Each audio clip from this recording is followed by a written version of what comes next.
Hello everyone, welcome to the Lakshyam Academy. આ વિડીયોમાં આપણે ચર્ચા કરીશું કે પંચાયત વિભાગમાં હાલ જે 350 જેટલી ડબલ એઈ સિવિલ એન્જિનિયરો માટે જે જગ્યા આવેલી છે, અપર ક્લાસ 3ની ડબલ એઈ એટલે કે એડિશનલ આસિસ્ટન્ટ એન્જિનિયરની ટોટલ 350 જગ્યાઓ આવી છે. તો આ પરીક્ષાની તૈયારી કેવી રીતે કરવી, સ્ટ્રેટેજી રાખવી, પરીક્ષા ક્યારે હોઈ શકે, એ દરેક વસ્તુની ચર્ચા આ વિડીયોમાં આપણે કરીશું. તો આપ સૌ પહેલા તો જોઈ શકો છો કે ભાઈ ફોર્મ ભરાવાના જે સ્ટાર્ટ થઈ ગયા છે ઓજસની વેબસાઇટ ઉપર તારીખ 7/10 થી લઈને તારીખ 6/11 સુધી આ ડબલ એઈ સિવિલના ફોર્મ ભરાવાના ભાઈ સ્ટાર્ટ થઈ ગયા છે. મતલબ કે જે મિત્રોએ સિવિલ એન્જિનિયરિંગ કરેલું છે, બરાબર, અને ખાસ કરીને જોવા જઈએ તો ડિપ્લોમા ઇન સિવિલ એન્જિનિયરિંગ જેમણે કર્યું છે એ અહીંયા સૌથી પહેલા ફોર્મ ખાસ ભરી લેજો. બરાબર, તારીખ ખાસ યાદ રાખજો, 7/10/2025 થી લઈ 6/11/2025 સુધી જ ભરાવાના છે. તો પહેલું વહેલું કામ તો ભાઈ આ જ કરવાનું છે, રાઈટ. આપ સૌ જાણતા જ હશો ટોટલ 350 જગ્યા એવી છે. શેની છે? ડબલ એઈ, એડિશનલ અસિસ્ટન્ટ એન્જિનિયર. એ સિવાય તમે એ પણ જાણતા હશો કે ઇરિગેશન ડિપાર્ટમેન્ટમાં પણ ડબલ એઈની ઓલરેડી 824 જગ્યા આવી જ ગઈ છે. 824 જગ્યા તો ઓલરેડી ડબલ એઈની આવી ચૂકી છે અને તમે સૌ એની તૈયારી કરતા પણ હશો. આ સિવાય અપર ક્લાસ 3 ડબલ એની 350 જેટલી જગ્યા પંચાયત વિભાગમાં આવી, બરાબર. એટલે આ ગોલ્ડન ઓપોર્ચ્યુનિટી છે, આની તૈયારી ખાસ કરતા રહેજો. એ સિવાય વાત કરીએ કે અહીંયા કોણ એલિજિબલ છે.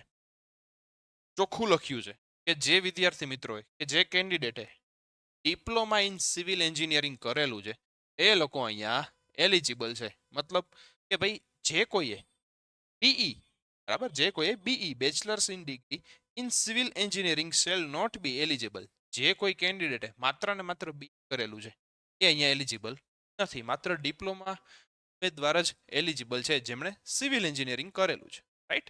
અને વય મર્યાદા પણ તમે જોઈ શકો છો કે 18 વર્ષથી ઓછી ન હોવી જોઈએ, 33 વર્ષથી વધારે ન હોવી જોઈએ.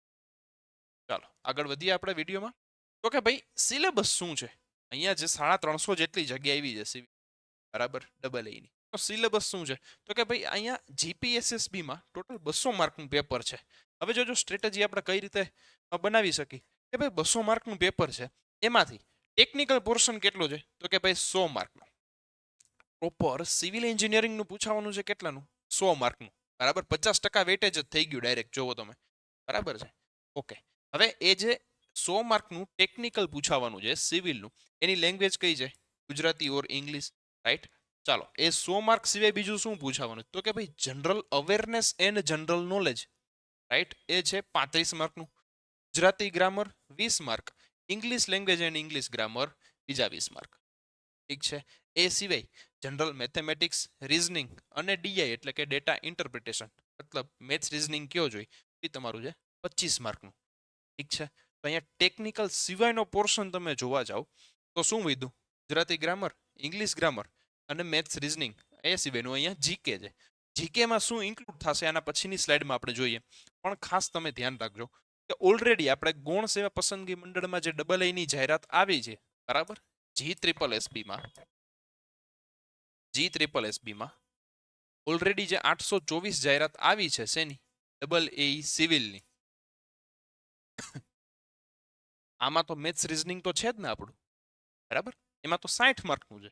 તો એ 60 માર્કનું મેથ્સ રીઝનિંગ 60 માંથી 50 પ્લસ માર્ક લઈ આવી છે. અહીંયા તો 25 માર્કનું છે, બરાબર. તો આરામથી 20 ઉપર તો આવી જ જાય. એનો મતલબ શું થયું? અહીંયાથી કોઈ અલગ તૈયારી નથી કરવાની. જો આપણે ટેકનિકલની વાત પછી કરીશું, પણ મેથ્સ રીઝનિંગ જોવા જાવ તો અહીંયા કંઈ તમે અલગથી તૈયારી તો કરવાના નથી. જે તૈયારી અહીંયા કરશો કોણ સેવામાં 824 જગ્યા માટે, સેમ તૈયારી મેથ્સ રીઝનિંગ તમારે અહીંયા થવાની છે 25 માર્ક માટે.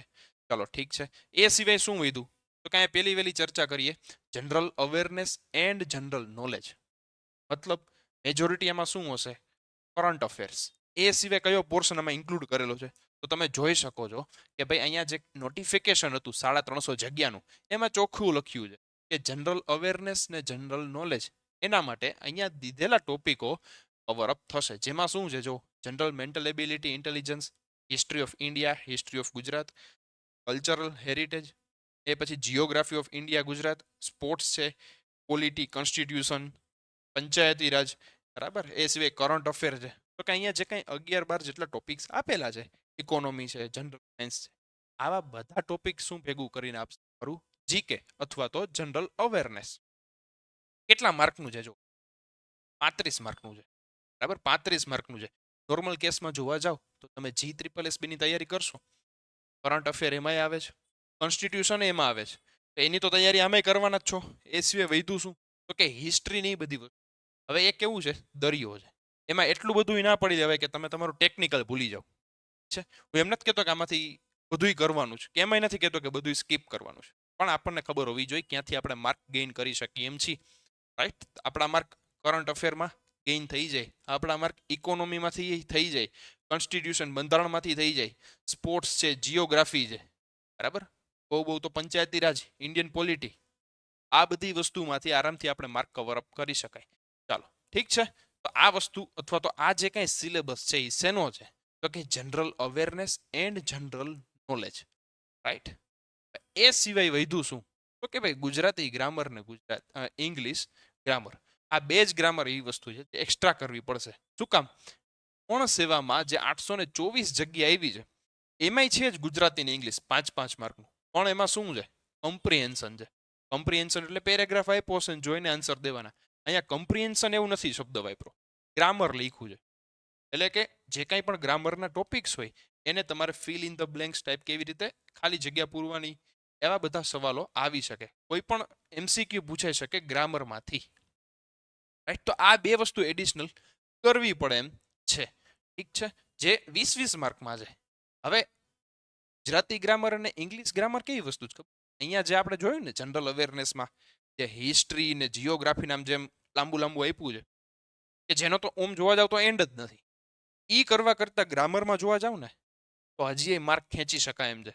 એનો મતલબ શું થયો?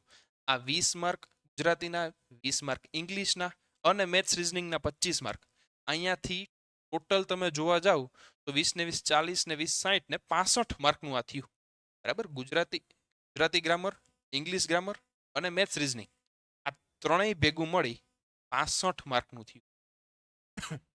હારો એટલા ખેંચી શકો આરામથી, બરાબર. ગુજરાતી ને ઇંગ્લિશ ગ્રામર સરખું કરવું પડે. નોર્મલ કેસમાં આપણે એન્જિનિયરો હોય, ઇંગ્લિશમાં ભણેલા હોય, બરાબર. એટલે ઇંગ્લિશ ગ્રામરમાં આઈ ડોન્ટ થિંક કે કોઈ વાંધો આવતો હોય, ઠીક છે. ગુજરાતી ગ્રામર એવી વસ્તુ છે કે જે સ્કૂલમાં કે એમાં આપણે જો છૂટી ગયું હોય ઘણા ટાઈમથી તો એ કદાચ વળી પાછું રિફર કરવું પડે, પણ એ અઘરી વસ્તુ નથી કે જે આપણને ન આવડે as an engineer, right.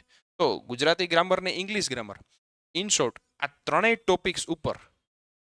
Topics ઉપર જે 65 માર્કનું વેઇટેજ ધરાવે છે એમાં ખાસ કરીને મેક્સિમમ માર્ક લેજો. એનું કારણ શું છે?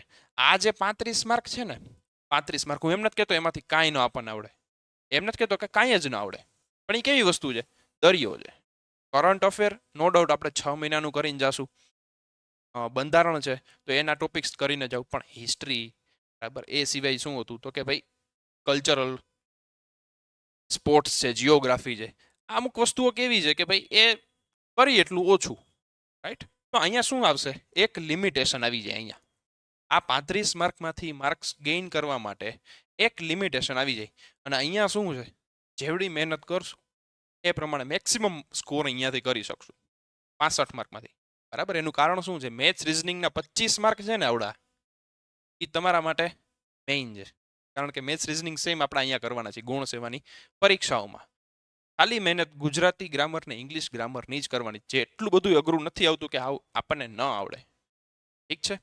એ સિવાય વૈધું શું? તો કે ભાઈ આ 100 માર્કનું ટેકનિકલ, જેની પરીક્ષા દઈ જઈ તો 100 માર્કનું એ તો આવડતું જ હોય ને ભાઈ, ઠીક છે. હું એમ નથી કહેતો 100 માર્ક આપણને આવડી જાય, પણ 60-70% સિલેબસ કવરઅપ થઈ જાય, 60-70% આપણને મેક્સિમમ માર્ક્સ અહીંયાથી કવરઅપ થઈ જાય તો એ બહુ સારું જ કહેવાય, ઠીક છે, રાઈટ. 60-70% એ બહુ ઓછા કીધા જો મેં.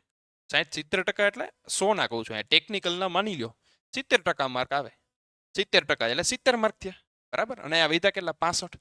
65માંથી 50 આવે તોય 150 એ પહોંચી જાય, ઠીક છે. ચાલો 70% ને એમને 50% ગણી લ્યો, 50% માર્ક આવ્યા તો એ 50 માર્ક થયા. હવે 50% માર્ક કોને આવે ખબર છે? જેની સાવ નોર્મલ તૈયારી હોય ને એને 50% માર્ક આવે, બરાબર. ઇન શોર્ટ, જે સારી તૈયારી કરી હોય નોર્મલ એને 50% માર્ક તો આવી જ જાય. એટલાય ન આવતા હોય તો તૈયારી જ ન કહેવાય, સમજાય છે? ઇન શોર્ટ આવી રીતે બાયફોર્કેટ કરીને તૈયારી કરતા કરતા આરામથી આપણે 120 125 પ્લસ સ્કોર તો કરી જ શકી. અહીંયા કે કટ ઓફની ચર્ચા નથી કે કટ ઓફ કેવડું રહે. આ તો એક સાવ બેઝિક સ્કોર છે કે આટલો તો થાય જ, કારણ કે એવું તો નહીં થાય ને 35 માંથી આવું 0 લઈને આવશું આપણે. અહીંયાથી સાવ 0 લઈને આવશું એવું તો નહીં જ થાય, બરાબર. અને એ 0 નહીં, અહીંયાથી પણ જે મિનિમમ સ્કોર કીધો છે, જેને સારી તૈયારી કરી છે એ તો એને આવવાના જ છે, રાઈટ. એટલે આવી રીતે કંઈક થોડુંક જે કાંઈ બી સબ્જેક્ટનું કેટલું વેઇટેજ છે, કયા સબ્જેક્ટને કેટલું ધ્યાન દેવું, એ પ્રમાણેની તૈયારી આપણે કરવી પડશે, બરાબર છે. મેઇન વસ્તુ હજી કહું છું, જે કાંઈ અહીંયા કરંટ અફેરનો પોર્શન છે 35 માર્કનો, બરાબર. આજે 35 માર્કનો પોર્શન છે general awareness and general knowledge વાળો. આ પોર્શનમાં ઘણું બધું છે, પણ એટલી ડેપ્થ સુધી કદાચ બધાય જઈ ના શકે. આપણા હાથમાં શું છે, જે વસ્તુ આપણા હાથમાં છે, જે વસ્તુ આપણા કંટ્રોલમાં છે, બસ એ વસ્તુમાંથી, એ ટોપિક્સમાંથી માર્ક ખેંચવાની પૂરેપૂરી ટ્રાય કરજો. અને આ ગુજરાતી ગ્રામર, ઇંગ્લિશ ગ્રામર, એ જરાય હજી કહું છું એવી વસ્તુ નથી કે જે આપણાથી ન થઈ શકે, ઠીક છે. ચાલો હવે બીજી વાત તો એ કે ભાઈ આપણી પાસે સાહેબ ટાઈમ કેટલો છે કે આ બધી વસ્તુની તૈયારી કરી. તો તમે જોઈ શકો છો કે અધિક મદદનીશ ઇજનેર એટલે કે AAE સિવિલ પરીક્ષાની સંભવિત તારીખ આપેલી છે નોટિફિકેશનમાં. એટલે કે જે પેલું પંચાયતનું કેલેન્ડર આવ્યું હતું એમાં લખ્યું હતું કે જાન્યુઆરી 2026માં આવી શકે. મતલબ કે હાલ ઓક્ટોબર ચાલે છે, તો આપણી પાસે કેટલો ટાઈમ છે? નવેમ્બર ને ડિસેમ્બર 2 જ મહિના ગણવાના જ ભાઈ. જાન્યુઆરી જરાય નથી ગણવાનો, ઠીક છે. ભલે એક્ઝામ ફેબ્રુઆરીમાં આવે તો વસ્તુ અલગ છે, ડિલે થઈને જાન્યુઆરી એન્ડમાં આવે, સ્ટાર્ટિંગમાં આવે, એ વસ્તુ આપણે નથી જોવાની. આપણી સ્ટ્રેટેજી કેવી હોવી જોઈએ કે ભાઈ આપણે 31 ડિસેમ્બર 2025 પહેલા રેડી હોવા જોઈએ, ઠીક છે. રેડી મીન્સ આમાંથી રેડી હોવા જોઈએ, ઠીક છે. આ જે કંઈ સિલેબસ છે એ આપણો પૂરેપૂરો કમ્પ્લીટ થઈ ગયેલો હોવો જોઈએ, રાઈટ. જે કંઈ અહીંયા ટેકનિકલ પોર્શન છે, ગુજરાતી, ઇંગ્લિશ ગ્રામર છે, મેથ્સ છે, અને થોડું મોટું અહીંયા જનરલ અવેરનેસ કે જનરલ નોલેજનો પોર્શન છે, એમાંથી. હવે આમાં થશે કેવું કે ભાઈ 2 થી 3 ટાઈપના સ્ટુડન્ટ્સ હોય, 2 થી 3 ટાઈપના સ્ટુડન્ટ્સ હોય કે જેમણે જરાય તૈયારી નથી કરી, સાવ ઝીરો છે, બરાબર. પહેલી વાર ફોર્મ ભરશે, કદાચ બની શકે એવું. એક તો આ કેટેગરી. બીજી કેટેગરી જેની 100% તૈયારી થઈ ગઈ છે, જેની પૂરેપૂરી તૈયારી છે, એમાંય કહેશે આવતીકાલે એક્ઝામ હશે તોય દઈ દેશું. અને ત્રીજા તો કે ભાઈ મોડરેટ 50% તૈયારી થઈ છે, થોડીક અધકચરી તૈયારી થઈ છે. તો કેવું છે, જે લોકોને જો ફૂલ તૈયારી છે ને એ લોકોને માટે શું સ્ટ્રેટેજી હોવી જોઈએ કે તમારી પાસે જે કંઈ 2 મહિના બાકી છે ને, તો મેક્સિમમ થિયરીને રિવાઇઝ કરો, મેક્સિમમ MCQ લગાડો, રાઈટ. તમારું ખાલી એક જ ગોલ હોવો જોઈએ કે જે કંઈ હવેના 2 મહિના બાકી છે, જ્યાં સુધી એક્ઝામ આવતી નથી ત્યાં સુધી તમારી જે કન્સિસ્ટન્સી છે ને એ તૂટવી ના જોઈએ, બરાબર. બાકી શું થશે, જો થોડું કંઈ આગા પાછું થયું તો જે કંઈ તમે 100% લેવલે પહોંચ્યા છો ને એમાંથી થોડુંક થોડુંક ઘટતું જશે. મતલબ આપણને જે કંઈ આવડે છે એ તૈયારીને જાળવી રાખવા માટે daily to daily, time by time જેટલું બી આવડે છે ને એ દરેક વસ્તુની રિવાઇઝ કરતી રહેવાની, થિયરી MCQ લગાવતા રહ્યો, રાઈટ. ઓલરેડી તમે બીજા લોકો કરતાં ઘણા આગળ છો, જે લોકોને પૂરેપૂરી તૈયારી થઈ ગઈ છે. બીજા કે જેમણે માની લ્યો 50% એટલા અધકચરી તૈયારી થઈ છે, ઠીક છે. હવે એ જેમની અધકચરી તૈયારી થઈ છે એના માટે હજી 2 મહિનાનો ટાઈમ ઓછો ન કહેવાય. 2 મહિનાનો ટાઈમ ઓછો ન કહેવાય. એનું કારણ શું છે? ઓલરેડી વર્ક આસિસ્ટન્ટની પણ પરીક્ષા આવવાની છે અને AAEની પણ આવવાની છે. શેમાં? ગૌણ સેવામાં, ઠીક છે. આવી જ રીતે વર્ક આસિસ્ટન્ટ અને આવડી જ AAE 350 જગ્યાવાળી આ બંને પંચાયત વિભાગમાં આવવાની છે, બરાબર. બધા એની જ તૈયારી કરે છે હાલ. ક્લાસ 3ની જ પરીક્ષાઓ છે બધી, અને બધી ડિપ્લોમા બેઝ જ છે. અને આમાંથી કોઈ વેકેન્સી એવી નથી કે તમે એમ કહી શકો કે આ જગ્યા સાહેબ ઓછી છે.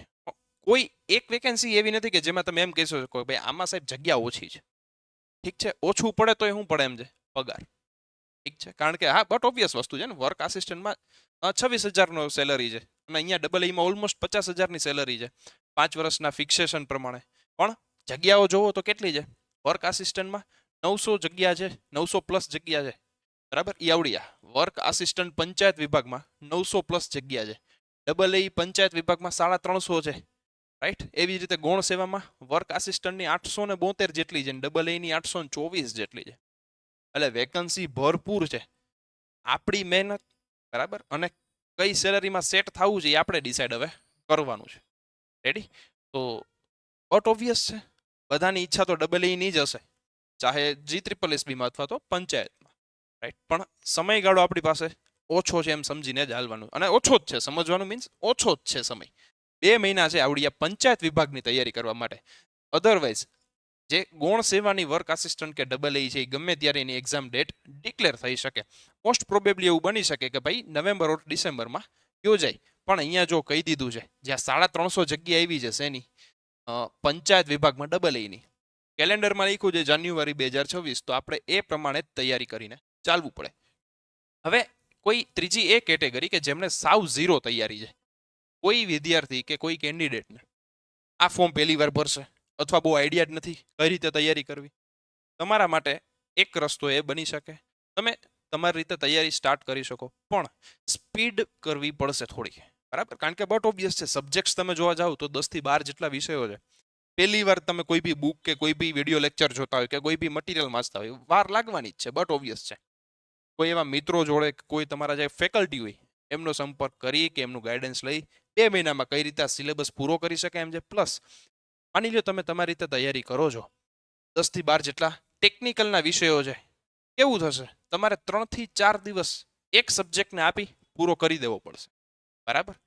પછી બીજા સબ્જેક્ટમાં વયું જવાનું, એને 3-4 દિવસમાં પૂરો કરી ત્રીજા સબ્જેક્ટ્સમાં, આમ કરતા કરતા 10 થી 12 સબ્જેક્ટ્સ બને એટલા વહેલા પૂરા કરવાની ટ્રાય કરજો. એનું કારણ શું છે, જ્યાં સુધી એક્ઝામ ડેટ ડિક્લેર નથી થતી એની પહેલા તમે મોક ટેસ્ટ આપશો, રિવિઝન કરશો, તો એ જે તમારા 15 થી 20 દિવસનો ટાઈમ છે એ તો આપણે ગણવો જ નહીં. પણ અહીંયા તો ગણશું જ નહીં ને તૈયારીમાં, એ તો તમારે બટ ઓબ્વિયસ છે જોશે જ.